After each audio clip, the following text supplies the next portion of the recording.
The pitch is looped towards shortstop. Petroselli's back. He's got it. The Red Sox win. That is pandemonium on the field. Welcome to the Great American Collectibles Show, brought to you each week by the National Sports Collectors Convention. Join us every Wednesday evening at 6:30 p.m. Eastern Standard Time and get the latest news from the greatest experts in the sports collectibles world. You can watch us on the Great American Collectibles Facebook page, as well as YouTube, or you can listen to us on Spotify, Pandora, iHeartRadio, or any of your favorite podcast platforms. And now your hosts, award-winning sports collectibles author Tom Zappola and Boston radio personality Lou Blasi.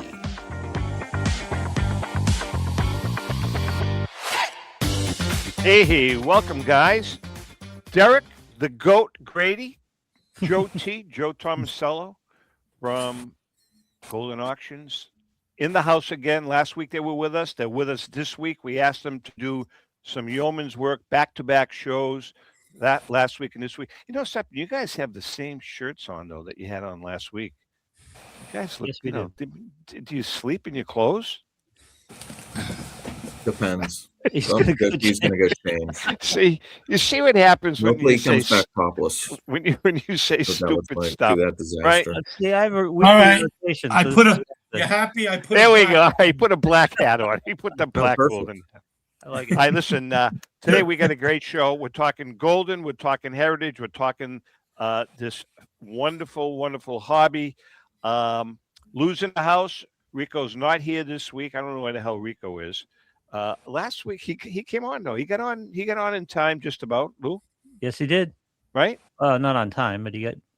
Wasn't on time. He got on. Yeah. Oh man, what a piece of work! By the way, last week Rico and I did an event in Massachusetts. He did a great job. We had such a lot of fun. Just talking about. He does some great impersonations. He does a great Louis Tiant. He does a great Louis Tiant impersonation. And then he does a great George Scott impersonation. Oh, God. But then he does an impersonation of both of them on the pitcher's mound. Oh, man. Talking to each other. It's freaking hysterical. It really is. Again, welcome to the Great American Collectible Shows. Right out of the gate, guys. You know, I've been thinking about tickets. Tickets are real hot right now. And the question to you, Derek, first, and then you, Joe. You guys, I've noticed in your auctions, there's a lot of tickets happening. So now that tickets are obsolete, you don't get paper tickets anymore. They're gone. Everything is your phone at all the ballparks. A ticket's going to become the next hot commodity. Derek, you first. I think like anything, I have found them to be cool because of that extra line. Like anything when it's graded, we've learned anything graded, whether it's magazines. Look at magazines. Okay, yeah. What they're selling for. As soon as something's and this is why I'm an idiot, because I know when something can be slabbed, it instantly blows up. Okay, so whether it was signed rookie cards or signed cards, whether it's tickets, whether it's magazines, I mean, you could go to shows and just get magazines cheap, for decades, right? And or on eBay or wherever, and now they're through the roof because of pop reports. Tickets, same type thing. You're seeing these historic moments where I think it's cool to have a Miracle on Ice ticket, to have, these rookie ticket day, where it will say I lost it, but there's a ticket stub of, it was like, I forget that one of the greatest drafts for the Steelers, and it was like 4 Hall of Famers rookie debut ticket, and it listed out the players. And there's tickets like that are so cool. And you see, what, if it's a Griffey rookie debut ticket, or I got a Babe Ruth ticket would go for a fortune. We see what the Jordan debut tickets sell for, ticket stubs. I just think it's really cool. I do think it's undervalued, because how many people threw out their stubs? How many people to find a full ticket is just amazing when you find a vintage full ticket. But I do think it's sad. I think, I grew up I guess my main decade would have been the 80s. And I probably still have some concert tickets stubs that I just refuse to throw out in a junk drawer that are somewhere in my basement in a box, because I just refuse, because we save those things. Yeah, you look at ticks. You look at ticks. I mean, from Woodstock, or from Yeah. a Led Zeppelin concert, or from a Oh, I would Grateful buy some of Dead that. Yeah, I concert. think it's Man, cool. those Yeah. things are worth But people serious didn't money. care as much until they were slabbed. Yeah. That's the insanity, is once an authenticator slabs it and puts it on the title, now all of a sudden everybody's, and Joe, you know how many people want things reholdered, even though they know what it is. Yeah. It has to say on that line, that third line, and it makes a difference. You know, Joe, it has to be associated. Obviously, the ticket has to be associated with a momentous occasion. I don't know, Mickey Mantle's 500th home run or whatever, right? It has to be. Aaron But Boone's home run to win the pennant. exactly. So are you guys? I know that's like you're on the vintage side, They're wise just ass. having too much fun. You're on the vintage side of Goldins, but do you get many vintage tickets on your end? I know Yeah. Ken on the modern end they get all kinds. I just wrote up a couple of momentous tickets. Did a write up for Al Gianfrido's catch, against the famous catch in Sure. '47. Yeah. Overrated catch, by the way, but that's okay. Where DiMaggio actually kicked the ground Right. in Yeah, a he caught- very rare display of emotion on Yeah. the field. I wrote up a Joe Jackson 1910 New Orleans Pelicans ticket, which was actually a fun description to do. Yeah. Full ticket. And so pros and cons. Derek hit the nail on the head. Tickets are historical. They date the item to a specific date and time of baseball and whatever. All right. So what's going to happen? So what's But- going to happen? What's going to happen going forward when I don't know, Shohei Ohtani, breaks the home run record, and there's no ticket there's nothing to show for that. What happens? It is what it is. You have to live with what's available, the past. And, I get conflicting arguments from people, pro tickets, con, etc. The con is baseball cards have images and people love pictures. People love looking at an image. Yeah. Portrait, action pose, batting, pitching, whatever. So that will always be the negative, the delta of a ticket. But from an historical perspective, there are hundreds of thousands of cards. They're just images of players. From that perspective, a ticket dates that collectible to an historic moment in time, assuming it's a momentous ticket. To Tom's point, though, there was an era of time when baseball teams, in particular, football teams too, because I was a Patriots season ticket holder, where they were doing some more artful things with the tickets. They were more than Ticketmaster printouts, and they had some players, and they changed them throughout the year and things like that. There was some of that baseball card-like art to it for a while until they went totally electronic. Right. And it's sad that we're not going to have those basic tickets anymore. The other interesting caveat here is full unused ticket versus stub. I hear 50-50 conflicting information. I want the stub. It was used. The individual was at the event, at that venue, versus a full ticket that wasn't used. Yet the condition of a full ticket, the fact that it wasn't used, high PS, like Derek said, encapsulated, high grade, and definitely rare on the pop chart. Of course, fulls are rare. So again, it's all collective preference. Interesting. We're chatting with Derek and Joe. You guys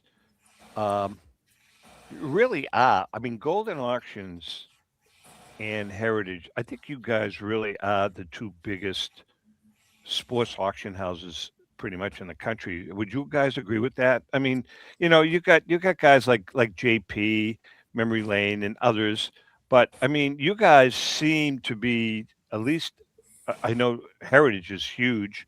Joe, I know that you guys don't have as many employees, but you guys seem to be in the forefront of the auction world.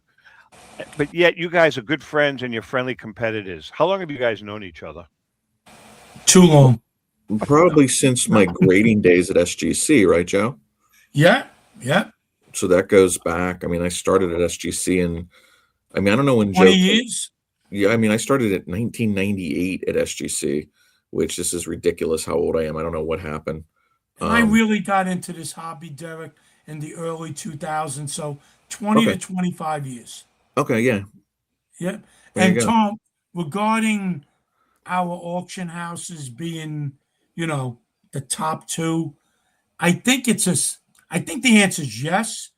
And not to create ill feeling amongst the other incredible auction houses, we're the two auction houses that are global.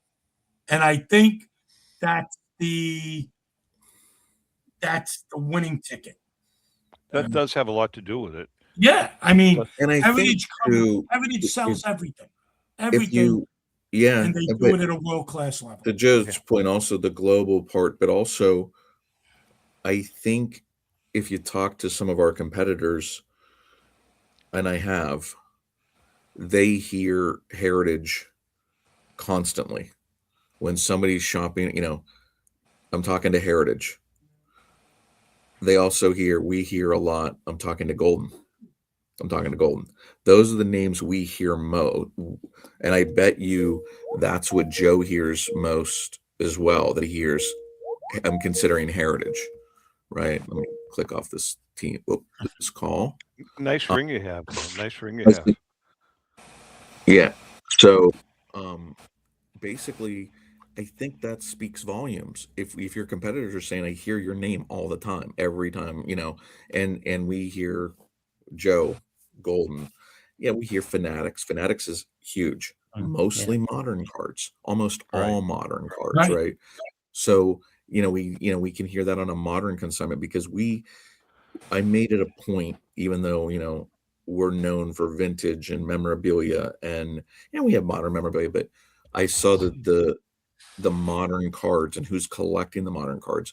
So we had to make a push into modern cards. A lot of our big clients that were known for vintage started wanting to buy Otani cards and this modern stuff because, and I understand this as a collector, you still want something the guys are playing today. You're watching them all. How could you not go, it's what we're trying to do. I'm going all over the place here, but I try and get the people that are only collecting players today to go back and collect the older Well, players. so do you guys, both you, Derek, and you, Joe, I mean, let's talk about the modern card market. You guys are both vintage guys.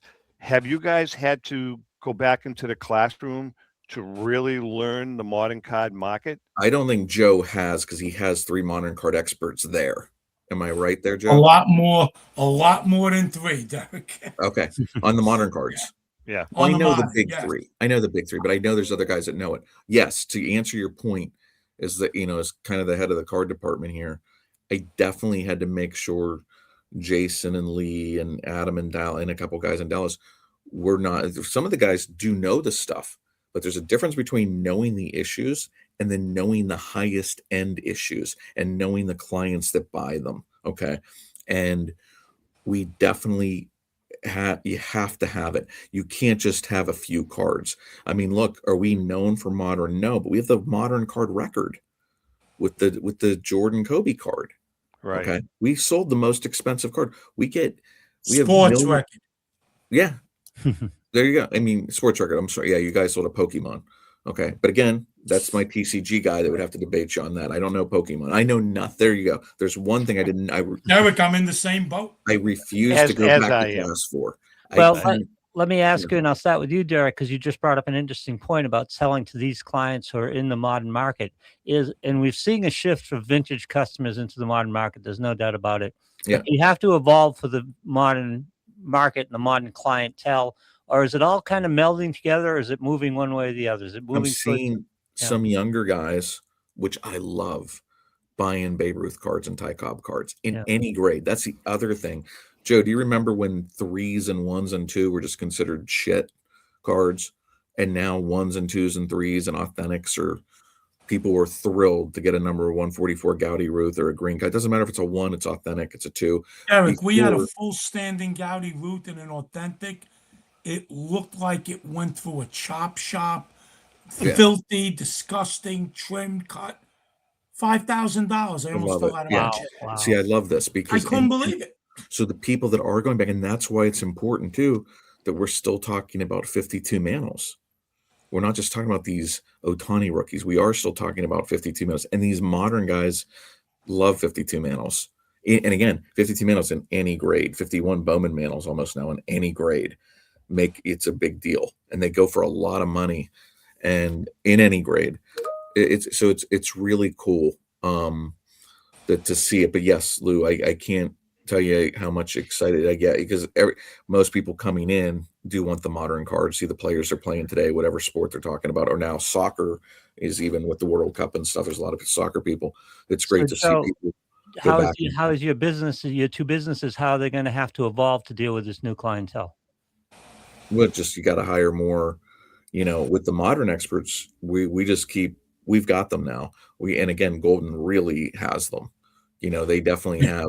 We have more, I would say, vintage and memorabilia experts. They really focus strong on modern, but that doesn't mean some of those modern guys don't know vintage cards. Of course, they go to shows and they're gonna, I'm gonna see them up in Toronto. They're gonna be able to talk shop on a 52 Mano or a Bob Gibson rookie. Like they're not idiots. We just also had big. Keep in mind, as a grader, when I left grading in I think it was 2011 at SGC, I was getting the Brady rookie tickets and Jordan cards and special cards. But there's a whole gap there. Well, now there's a lot of cards we took for granted because they weren't worth that much. And now a lot of those modern inserts from the 90s and 2000s are worth a fortune. And I want to ask you guys both a question. And I get comments all the time about Goldin auctions and about heritage auctions, and there's a perception. So I want you guys to let the public know that it's an incorrect perception. yeah, Goldin doesn't want items over $1 million. They just don't. You got to send them to Heritage. Well, something that's part of what I'm talking about. A lot of collectors, when they hear Goldin auctions, when they hear heritage auctions, they automatically say, I can't afford that stuff. My question to you is, I look at your auctions all the time, and there are many, many, many, many items that are not going to break the bank. How do you get the word out to the 80% of the collectors that cannot afford that Michael Jordan card signed? Derek, you first. I mean, you don't. So there's this. We don't want. And it's a perception. Yeah, it is. But we have our weekly sales, but we don't want. We can't sell items for $80 and make money. Okay, we have to have a consignment minimum, and we don't want because we take in a massive collection. That's true. So I picked up a deal yesterday of vintage signed cards, which will be coming up, a 53 Jackie, a Mike and rookie signed, and maybe the Shibe Park collection. It was great. It just happened yesterday. There's several Jackie Robinson autographs, early Mickey Mantle. So it's a really cool where the guy his brother got them at Shibe Park.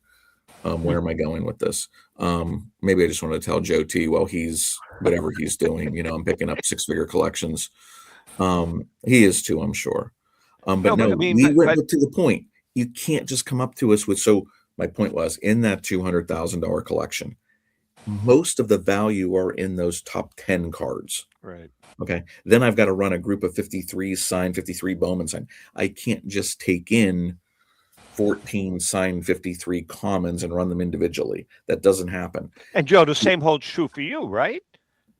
Yeah, you have to take in the low to get the high. Yeah. And like Heritage, we have weekly auctions, 52 a year. We got monthly elite auctions. Those need to be $1,000 or more. My own vintage auction, Tom, there's $200 to $400 cards in that auction. All right. So if someone walks into you, the Joe, perception is wrong. Right. That's the is. point I'm trying to make. So if someone walks into you with 100 T206 cards graded, I don't know, 2 to 5, 100 of them, bingo. Yeah. You're not going to turn that consignment away, correct? We're thrilled with Oh. that consignment. It's 100 graded T206s. It takes more when they're raw. Now I have to do them, or Lee has to do them when they're raw, because you could have trimmed ones, you could have hand cut, altered ones. That becomes more. But the graded stuff, that's a dream. And T206s is a dream. But when you have 67 baseball commons and eights, okay.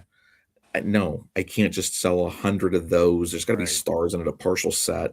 Derek, you're gonna lot those cards. We're gonna lot them. But also, it's kind of like a $5,000 minimum. But again, for single graded cards or something, we might drop that.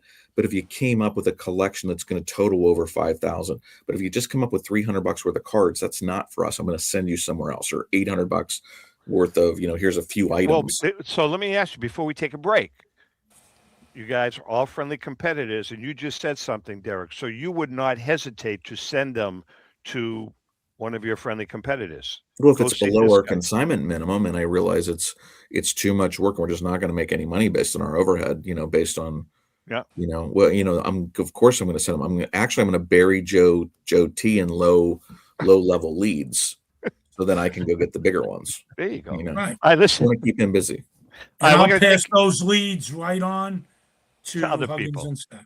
Yeah. All right, listen, we're going to take a quick break. Derek's in the house, Joe's in the house. We come back, we're going to continue our discussion, but we're going to have a segment from an All-Stars Cardboard Memories. Hang in there. We'll be right back.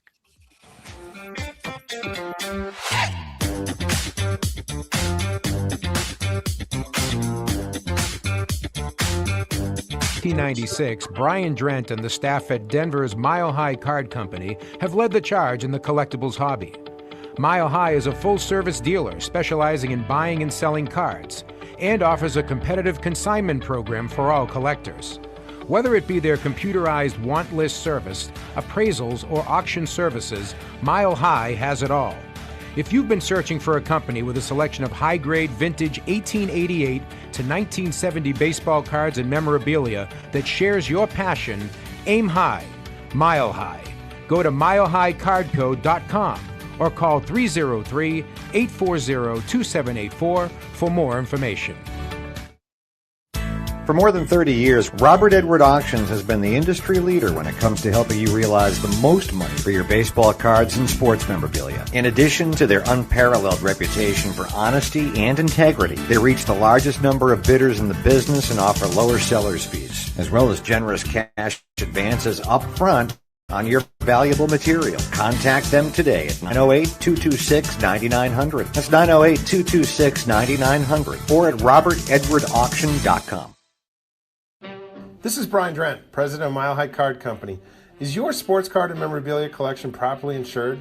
For easily replaced personal property, homeowners insurance is all most people need. But for prized possessions that you may have spent a lifetime collecting, it doesn't go nearly far enough. Collectibles Insurance Services has been insuring for over 50 years. They offer a full range of protection and a $0 deductible at an affordable rate with no appraisals required. I know because they insure my collection. If you have a minute, go to collectinsure.com and learn more about insuring your personal card or memorabilia collection. Hi, this is Dan from Memory Lane Auctions, here to remind you that the renowned Memory Lane Collectibles Company has served as a beacon of light to the collecting community for the past several decades. Indeed, folks, it has been our utmost privilege and pleasure to provide the most enthusiastic collectors with an abundance of the finest sports cards and memorabilia for America's most coveted sports personalities via our world-class auctions. Whether you choose either a private sale transaction or the auction route, Memory Lane cordially invites you to reach out to us to maximize the value of your prized possessions. Also, it is not just sales that we pride ourselves on being the best of the rest, because if you are seeking a particular keepsake for your esteemed gathering, we will be relentless in our quest to find that special piece to fulfill your collecting dreams. So no time to wait. Reach out to us today for the purposes of capitalizing on our unparalleled marketing capabilities. Simply pick up the phone and dial 877-606-5263. That's 877-606-LANE, or find us on the World Wide Web at www.memorylaneinc.com. Now is the time for your valued consignment to ultimately become another one of Memory Lane's record-setting prices. How would you like to own the bat that was used by your favorite player when he hit that towering home run or game-winning base hit? Now look no further than JT Sports, specializing in the sale and authentication of professional game-used bats. As the official authenticators of professional model game-used bats for PSA DNA, JT Sports will guarantee the authenticity of any bat purchased from them. JT Sports also buys and sells game-worn uniforms, gloves, and baseball equipment. The unique quality of the collectible is what JT Sports is all about. Give them a call at 609-487-8003 or check them out at GameUseBats.com.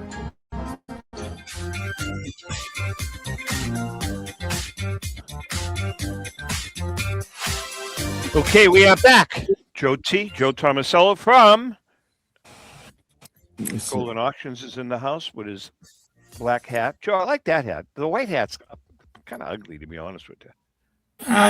You know why I like the white hat, Tom? Because the Goldin shirts are black. So and Derek, it's too much black. I'm trying to do the Johnny Cash look. I come on in black all the time. Yeah. Well, Derek, not for nothing, but I have a Goldin hat that was given to me. I don't have a heritage hat. Do you guys even have heritage hats? We have heritage shirts, though. Well, I don't have one of those either. We're just afraid a bum like you walking around a show with a heritage shirt on. People might come up to you and be like, "You work for Heritage," and we just don't want that. Okay, it's time for our segment. It's time for a segment from an All-Stars Cardboard Memories, brought to us each week by our friend Paul Borges and PB Collectibles. Go to pbcollectibles.com for that special vintage card at an amazing price. As you all know, this book, we did very well. We're still doing very well with the book, An All-Stars Cardboard Memory. This book was written by Tom and Ellen Zappola with Joe Orlando and Rico Petrocelli.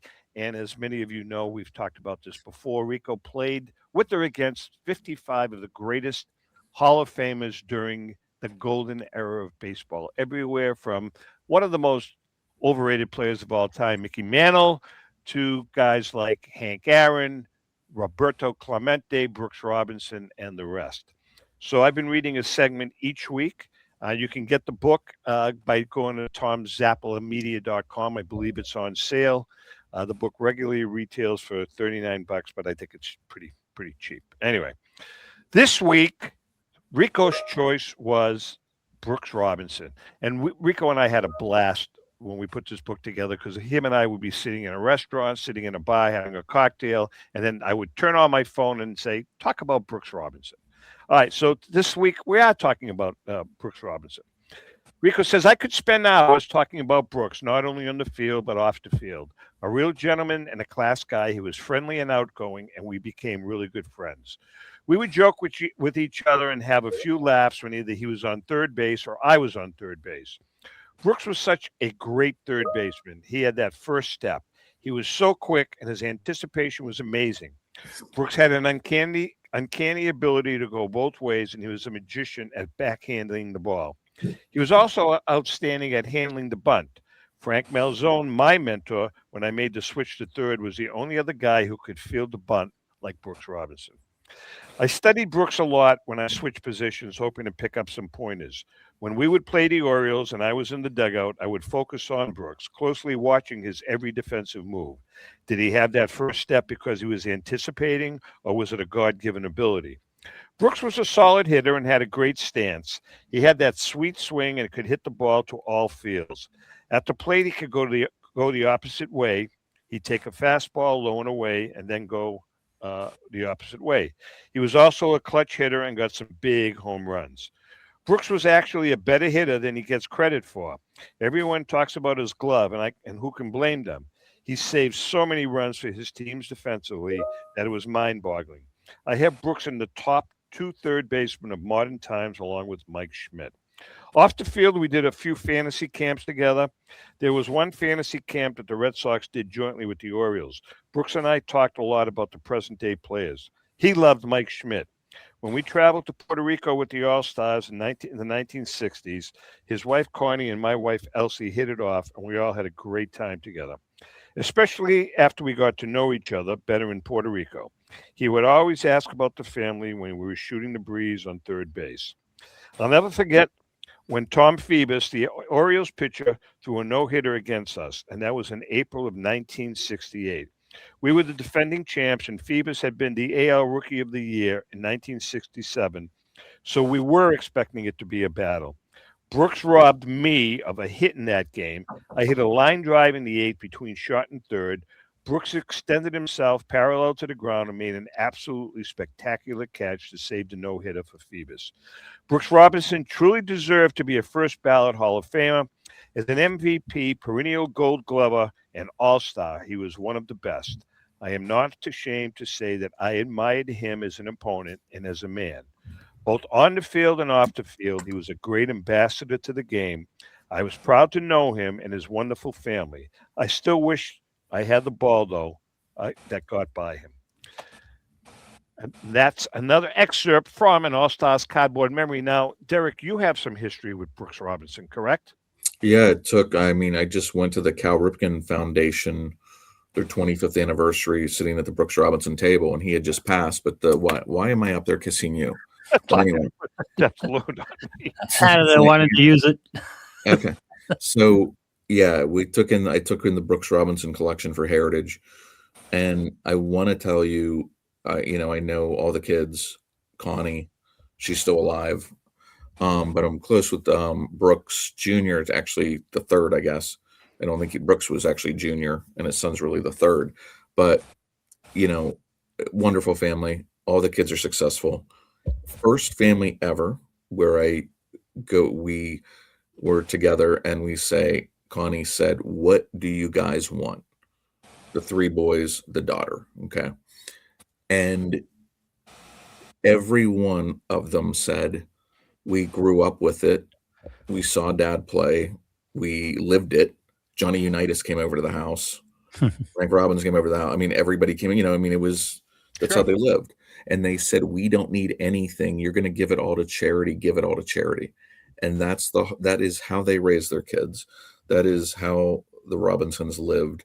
And I think Wounded Warriors, Catholic Charities, and and they've done, lots of donations that we probably don't even know about to local high schools and baseball fields. And, he's got a statue. I drove up with him. He drove like a demon. It was hysterical. He insisted on driving. I was at their house up to, I think it was York, wherever he played. I don't remember the where he started in the minors.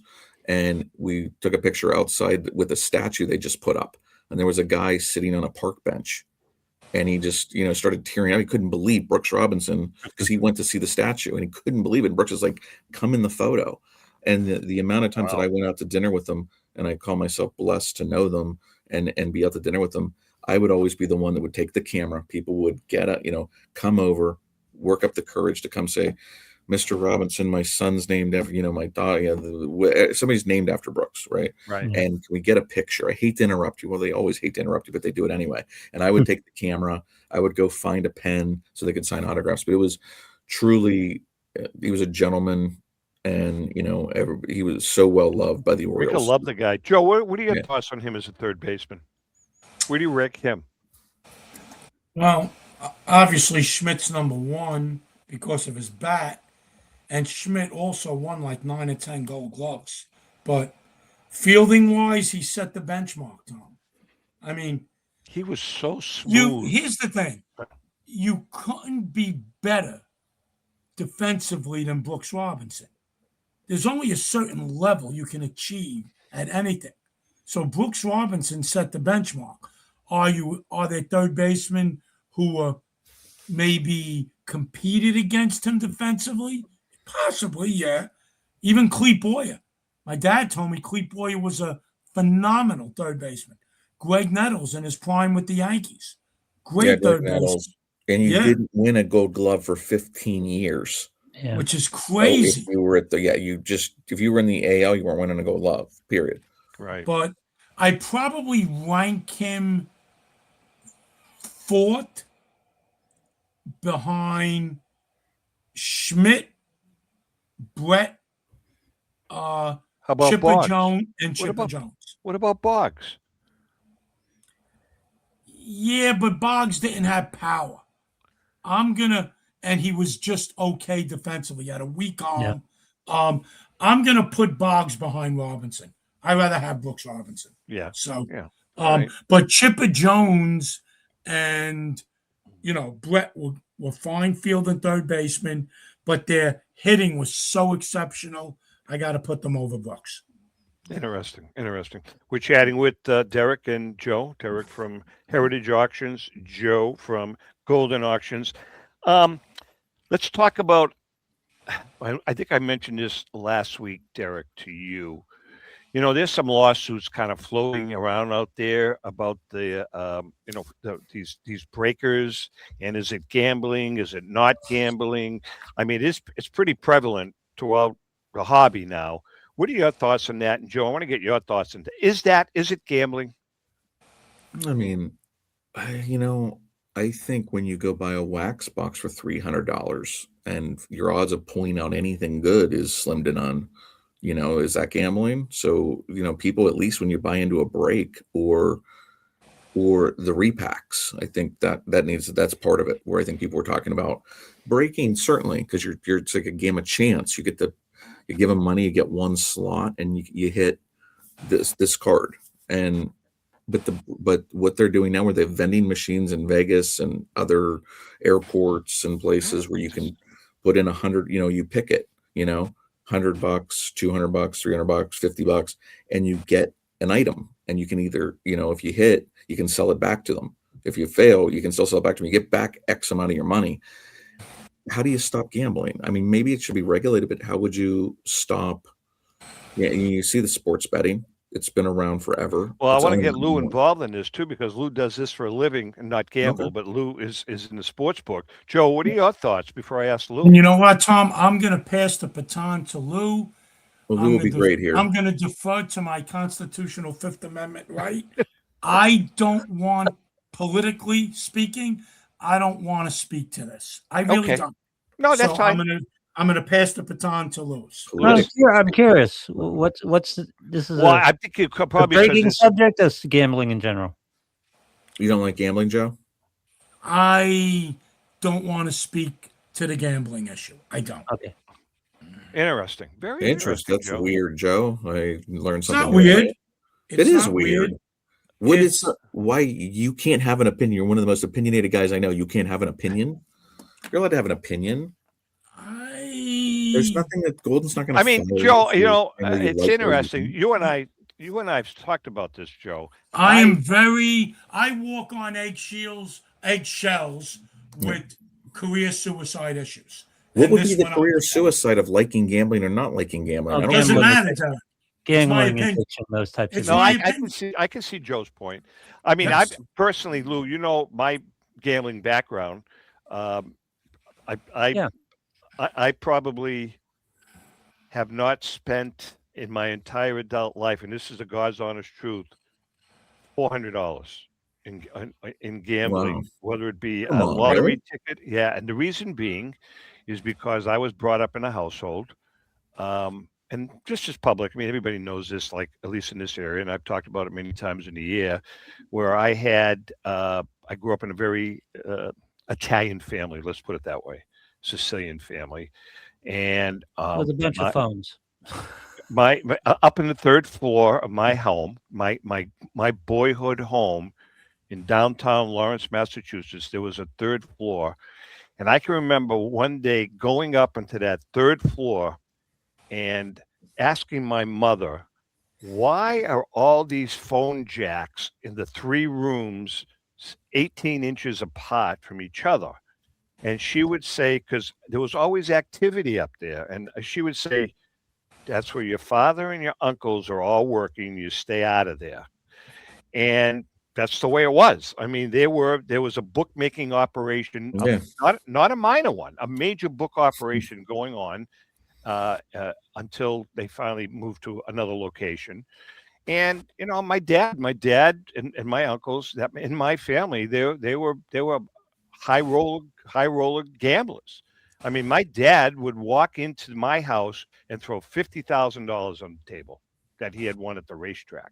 And then the next week he would him and my mom, in the early days would be arguing about him not having enough money to buy groceries. And that's the way it grew up. So as a result, myself, my brother, my sister, we never, ever gambled. But I have to say they did salt away some of that money to establish a very successful family business. So you certainly have to be careful with it, but if it's your own hard-earned money, I don't judge people how they spend their money. It breaks my heart to know. I don't know anybody that's a gambling addict that has lost their home or their car or they couldn't make their rent payment. I can see how it can happen, but thank God I've been blessed that I don't love it, but I'll go to the casino with $500 and say, this is what I'm willing to lose. Yeah, I mean, Betting we have friends football, like that. I bet football maybe every other week. It's a game. I always think you're right. Oh, this Right. can't happen, right? And you bet it. And I just bet the Super Bowl just because everybody bets the Super Bowl. It seems in my group. That's why. But I don't Louis, love it. Lou, you see Lou. it every night. Now, I mean, what are your observations of the people that walk into your gambling into the casino? Lou heads up the sports book. I was going to say, what does Lou do? Lou, I'm supervisor for the DraftKings Sportsbook at a casino up here in New Hampshire. And we see this and we're empathetic to all this, especially the people who have problems. And I will tell you, we go through an annual training program every year. All of us who have been there a number of years, it's just an annual training program about problem gambling and identifying it. We just did trespass a gambler, I'm going to say 2 or 3 weeks ago now, because he basically told us he had a problem and kind of put us in a bind in that regard. Trespassing means he can't come back to the casino at this point. And I see people who I suspect, but here's the thing. There are people who are going to have problems with gambling. There are people who have problems with alcohol. There are people who have problems with a lot of things. But it shouldn't prevent people who can do this responsibly from being able to do it. And we talk about people with problem gambling, and it exists. There's no doubt about it. But we don't talk about people, and I see them every day. I got people who are gambling on a daily basis who I don't think necessarily have a problem and not threatening their personal lifestyle and things like that. I don't think you can legislate for the lowest common denominator. By that, I mean the people with the most problems. I don't think it should be made illegal because of this. I have some problems with gambling because I'm a sports fan. And I think that a lot of the gambling markets that are made available, like prop bets and things like that, lead to all kinds of abuses. And I would like to see that cracked down upon, especially in the college levels. And at certain prop bets that can be manipulated rather easily without manipulating the outcome of the game, things like that.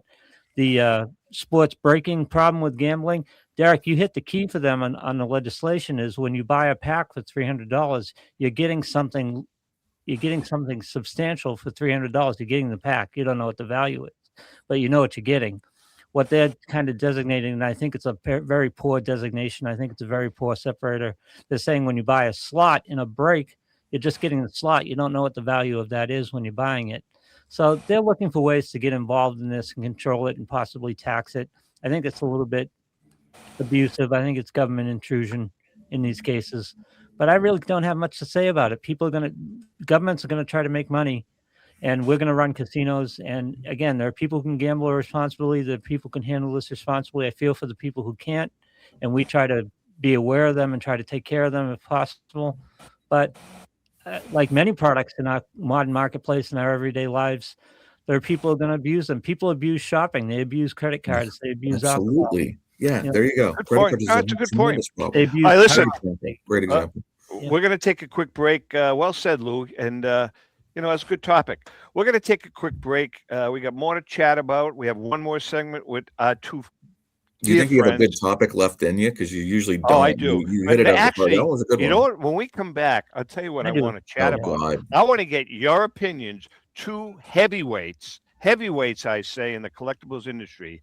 I want to talk about who or what the Mount Rushmore in the collectibles world is. The 4 icons in the history of this collectibles world. Hang in there. We'll be right back. Give it some thought, boys.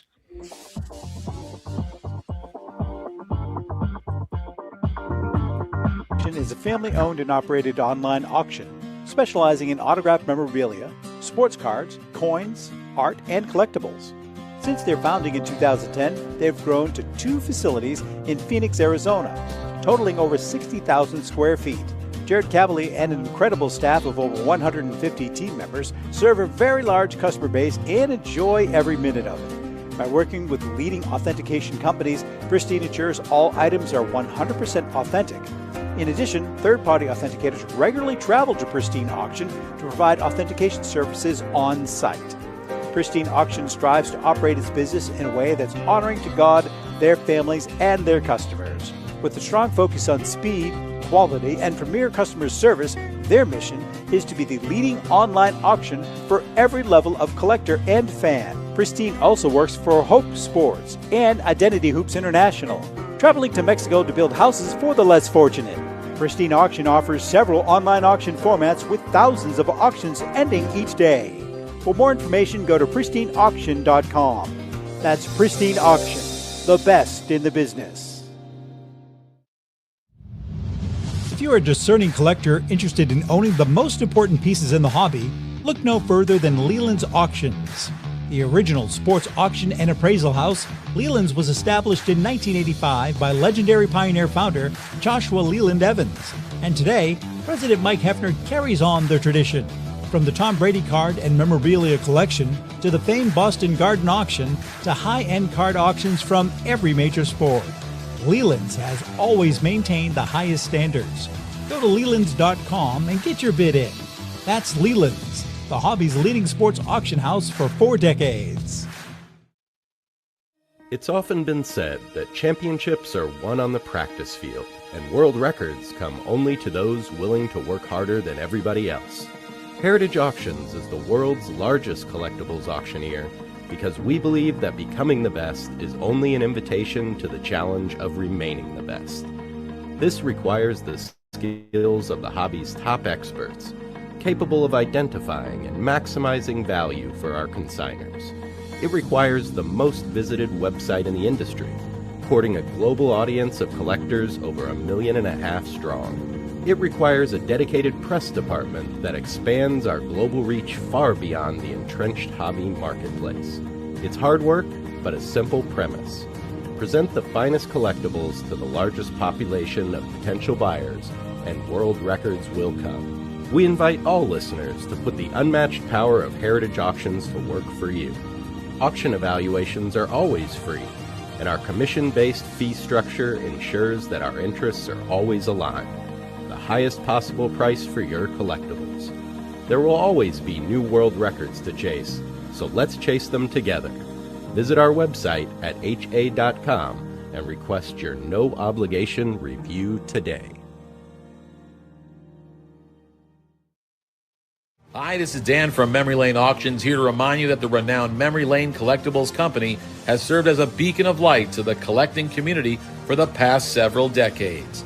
Indeed, folks, it has been our utmost privilege and pleasure to provide the most enthusiastic collectors with an abundance of the finest sports cards and memorabilia for America's most coveted sports personalities via our world-class auctions.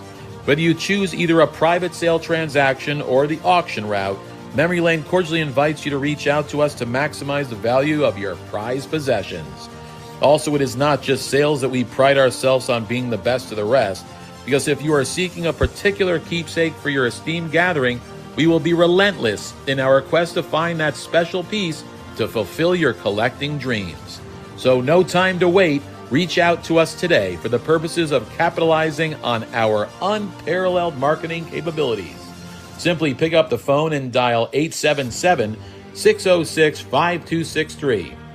That's 877-606-LANE, or find us on the World Wide Web at www.memorylaneinc.com.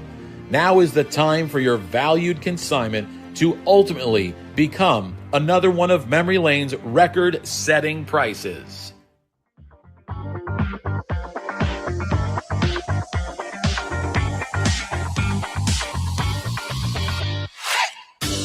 You know, Joe, I meant to tell you, when I get back from Florida, you haven't seen the Goldin auction commercial. We only broadcast it once a month because you guys are cheap bastards. But aside from that, we'll put that aside. A nice way to keep me on the show. Go ahead. I want to have you record a new spot because the one that we have, Lou, the one that we have was, when that was done? I mean, No. in our first marriage. Well, So hey, Leland still says Mike Hefner's president. He sold the company like 2 I years know ago. that. I know that. Well, you're So going to fix that one too, or yes. So just there's a going couple to of spots that we have to adjust, Joe. One of which is we'll write the copy. You're going to record the spot, and then we'll add the music and all the nice images and all that good stuff. Are you in? Yes or no? Sure. All right. Good. All right. Listen. Speaking of the little guy, Thursday, May 7th, our good friend Lee Behrens at Sterling Sports Auction. His May 7th auction ends, which is only next Thursday night or whatever. Thursday, May 7th. But listen to some of the really cool stuff. Now, again, Lee is the little guy that caters to the little guy. He's got a 1956 Topps complete set, a 1954 Bowman complete set break. He's got a 35 Gaudy Babe Ruth, a Butterfinger Babe Ruth, a Quaker Oats Babe Ruth, and an American Association Babe Ruth. He's got some T206s, a Ty Cobb with the red portrait, a Cy Young with an old mill back, a Vic Willis portrait with a Hindu back. He's got some commons with broadleaf, Carolina Brights, and Hindu brown and red backs, and Cycle and American Beauty backs. He's got a 54 Bowman Mantle, a Topps 57 with a PSA 6, a 58 with a PSA 6, and a 64 with a PSA 6. And then he's got some individual 1954 Bowman Ted Williams, 48 Leaf Joe DiMaggio's, 66 Venezuelan Topps Roberto Clemente, and a Jimmy Brown and Bill Russell rookie card. So if you have any questions, just go to sterlingsportsauctions.com. Lee's a great guy. He's been a big loyal sponsor to the show. And again, he's a one-man operation, actually, he and his wife. All right, I'm going to ask the question. This hobby, the Mount Rushmore of this hobby, the four individuals that you guys think really have impacted the hobby over the years. Joseph, let's start with you. Now, Tom, I was a little confused by the question. Are you talking about the top collectibles? No. The top four people that have had over the years an impact on this hobby. An impact. Okay. I'm going to go with Josh Leland. And I have Good to choice. say Josh because, like George Washington, he started it all. Good choice. I have to go Bill Mastro because he took it to another level. Good choice. And he took it to the level that Derek and I are fortunate enough to work for companies. That's Joe. So far, you're 2 for 2. Right. I have to put Joe Orlando in there because what Joe did with PSA really changed the concept of how to collect items. Interesting. And how could I not put in you gotta put Alan Rosen. Right. He's on my list. Yeah, you gotta. I mean, 100%. Yeah. Oh, I good. had some. You know, it's funny, guys. I had a bad experience. Had some good experiences with Alan, but then I had a real bad one where he rolled a Ruth Garrett ball back at me and told me to get the hell lost. Yeah, and you know what I wanted to do with that baseball. Oh yeah, I'm surprised. And Tom, I threw upper 80s. I could have created some severe damage. So anyway, Derek, I want to get yours now, Derek. Good choices. I 3 of your choices I have, except for one. I have someone else, but I want to get your opinion on that. Derek, who are your 4 heavyweights?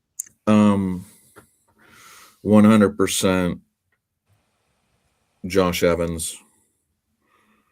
100% Bill Mastro. 100% Al Rosen. And then when you're looking for a 4th, David Hall came before Joe Orlando, and he started the set That's a registry. good choice. That's a good So choice. I can't. Joe Orlando doesn't exist without David. I mean, Joe's going to be successful at anything he does, but there's no grading without David Hall. He started PCGS. That's a good choice. He started. That's a very good choice. You know, Yep. but PCGS. Yes, PCGS. So because of the grading, you know, and Joe was Joe at PSA was a better PSA. Let's just call it like we see it. You know, I mean, he was. It's an expansion beyond comprehension where they're at now. But Joe kept everything under control. Yeah. And started ticket grading and back grading and all these different grading. So he's obviously very important. But I'd say David Hall. But then I'd say on that, well, your last spot there between David Hall and Larry Fritsch was a pioneer. Yes. Okay, of getting in a small little place in Wisconsin, doing those mail order catalogs in the back of magazines. When I was a kid, you see the Larry Fritsch ad selling, you know, the 70s, and he'd have high number runs. If it would be football, it would be baseball, it would be this, that, and the other thing. You could go get your set. You know, he was one of those pioneers that did it, and then generationally goes down to his son, then passed away. Now it's his grandson running the business. So, but there's, you know, and I'm sure there's other people you can argue. Those for. are all, you know, something. Every one of those choices is good. There's one guy that I kind of researched. And again, my fourth guy, I don't have a fourth because you've got Joe, you've got David, you've got Larry. Well, you have to have a fourth. What about Lou Lipset? Look, he's brilliant in that 19th century. But then you're going to say you got to say Jefferson Burdick. And that was the other guy, Jeff No, Burdick. but he comes before Lou Lipset. He's the one that organized everything. So he is actually on some people's. And now you're getting into collectors. Yeah, now you're getting into collectors. Right. Burdick would have impacted. Well, yeah, but I know Joe. Jeffrey Burdick was a collector, but he had a tremendous impact on the hobby. No, I was talking about Lipset. Oh, okay. I got you. Yeah, I got you. Now I'm gonna throw. Because he's not a pioneer, but Derek is not going to argue with me on this because we've spoken about this, and this is not nepotism. The boss changed the concept of staggering price tags for collectibles. Ken Goldin. You look at a Fanatics, which kind of piggybacked off what Ken did or whatever, and I have a big collection myself. Derek has a collection. And I think we all owe some level or debt of gratitude to Ken because he's helped all our collections with what he's done. Well, you know what he did, Joe? Ken has taken his promotional effort. Yeah, he's taken he kind of took the hobby to a different level with the way he markets. I mean, between the King of Collectibles on Netflix and the stuff that he has done with his marketing, he's almost, it helps us all. He's almost like an ultra modern version of Alan Rosen, where he's not a collector himself, but he's a P.T. Barnum, and I'm saying that as a compliment. You know what I mean? A P.T. Barnum, a marketing guy. You can still be. Yeah, I mean, you can still be a carnival barker, and there's no question he does that. And there's been times, but at the same time, he touts things that he thinks should be worth 15 million, and maybe they should be, and they go for half that. Or there's times where he touts something and it does go for what it does, like at the Declaration of Independence. That's an amazing item. Ken will sell. The one thing Ken does is he will sell an item. You can turn a camera on, and he instantly makes that the best item in the world. Makes you feel like your item. And so if you're the consignor of that item, he makes you feel like $1 million. Also, the main thing I would say there with Ken is it's got the Netflix show. He got that show. It went huge. I don't know how many people watched it, but obviously millions. Well, it got renewed for a third season, Joe, correct? Yeah, and Derek, I'll tell you, without mentioning names, people on the Ken's staff, on Ken's staff, I haven't been on the show, but the 3-4 guys I do shows with from time to time, I can't tell you how many potential consigners or consigners. For sure, absolutely. Come up to the table. They want a picture.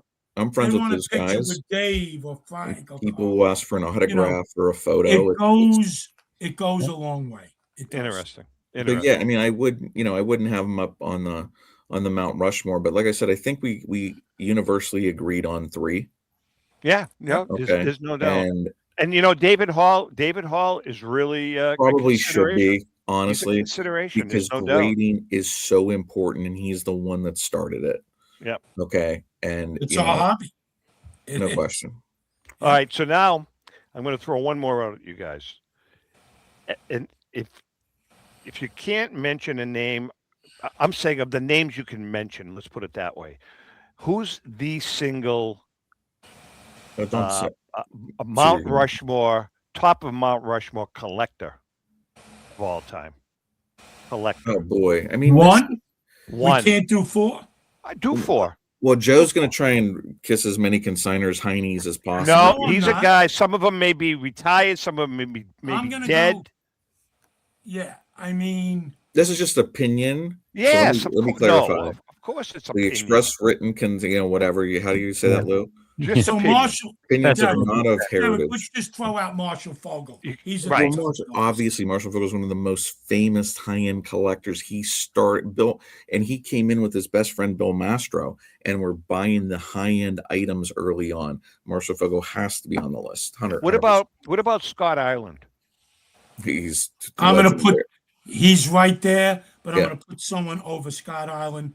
Quiet and the most down-to-earth, nicest guy on the planet. Wait, can I guess?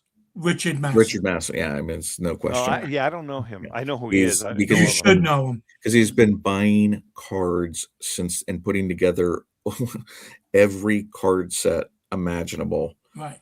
I'm going to piss Richard off 70s. If he watches this show.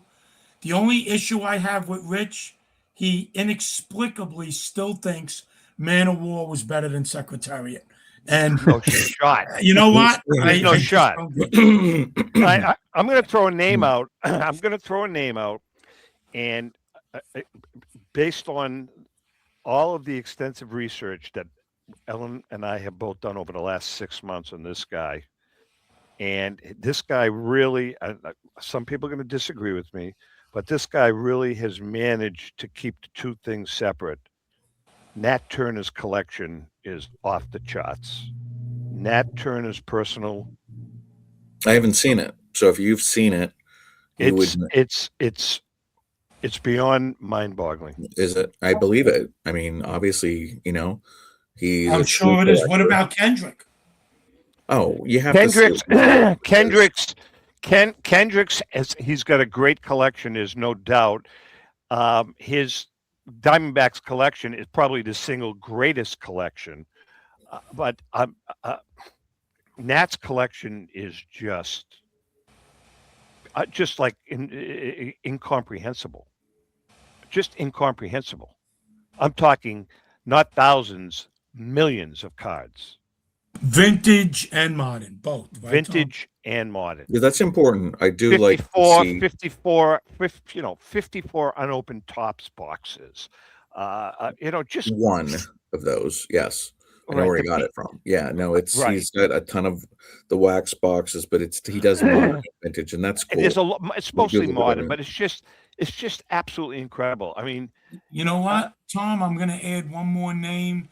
Derek, refresh my memory. Brain fog. Who's the part owner of the Seattle Mariners? I mean, I don't know if he would want his name mentioned, but yeah. Okay. Yeah, I don't want to go into client like stuff like that. No, that's fine. That's fine. But yeah, no, but it's not about that. It's just but about mentioning. I know, but you're 100% correct. He is absolutely an incredible, true collector. 100%. Loves the stuff. Louis, before we talk about Finkelmeyer, one guy that has, I don't even know if you guys know him. I think you may, Derek, that has stayed under the radar for all these years, but he's had a hell of a collection. He also owned at one time the Gretzky McNall Wagner, and that's Brian Siegel. I don't know if you guys even know who Brian Siegel is. I do. I know. Yeah, I just know he's a you're a big collector. Brian's he's got an amazing collection. He lives in Southern Cal. He's up there now in age, but I mean his collection is spectacular. Anyway, Lou, Tom, I got one more for you. Go ahead. One more. Anglers has one of the most amazing. Richard Angus has a great game used collection. He's got a great Yankees collection. Is an insane Yankee. Yeah, He's the best Yankees collection in the world. Not even close. A lot of his stuff is in the Yankee Yankees Stadium at the museum. Yeah, a lot of his stuff. We talk about Richard quite a bit in the book. He pops up all over these places. You talk to John Toby about it. Toby about a bat. Boom! It all goes back to Richard Angus. You talk to Joe Orlando about a bat. It all goes back to Richard Angus. Same thing with Scott Island. Right. It's just crazy. And Stephen Wong's up there too. Stephen Wong has a remarkable. You could do a book just on, and again, you have that part as part of your book, which is great, but it's important. There's a lot of stuff out there a lot of people don't know. In this book, this is the good part about this project that we're doing is we've had the opportunity and the honor of speaking to a lot of these people that have just opened up their hearts and their doors to us to talk about their collections, whether it be a find or epic treasure or whatever. Hey, Louis, what about our good friends?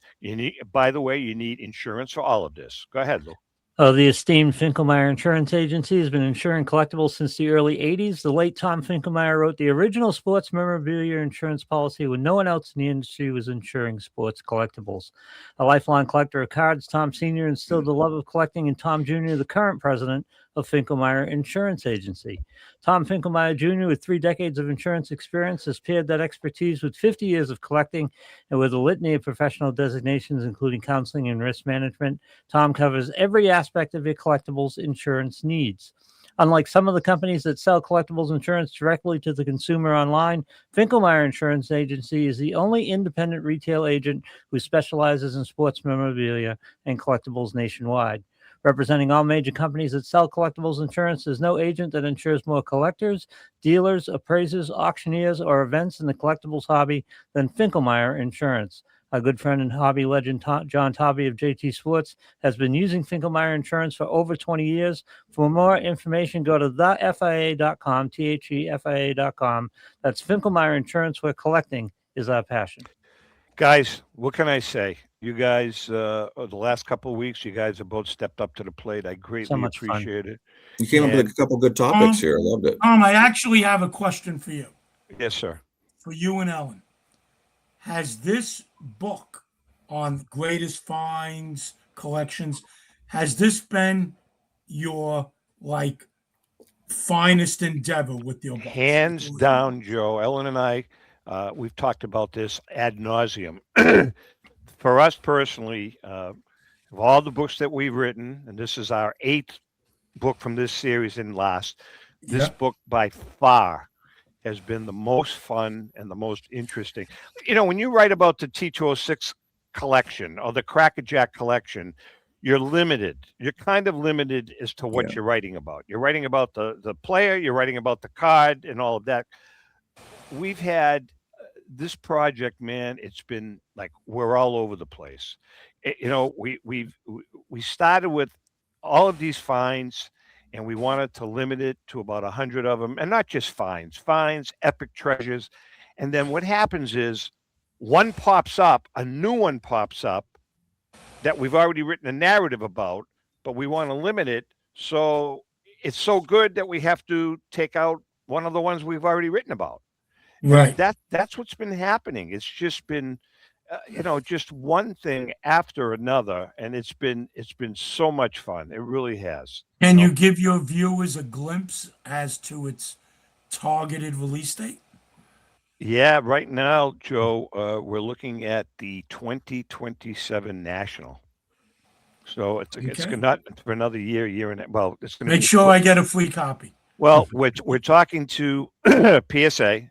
PSA's been a big part of this project, as has our good friend Joe Drellick and the guys at the National. So we're kind of coordinating with both of those entities about the release of the book. We're still working on it. We've got a long ways to go, but It's just been a blast writing the backstories of all of these kind of really fun, like the T206 Wagner. I'm just going to give you a little tease. Wait, A little hey, time out. I got to catch a flight. All right, real quickly. No, you wait 30 more seconds. Real quickly. 30 seconds, Derek. The T206 Wagner, McNall, this isn't Wagner.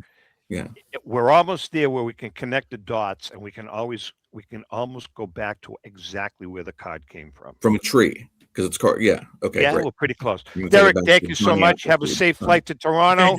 Joe, thanks so much. Louis, as always, great job. And to our viewers and listeners, thanks so much for all your support. And with that being said, happy collecting. Thank you. See ya.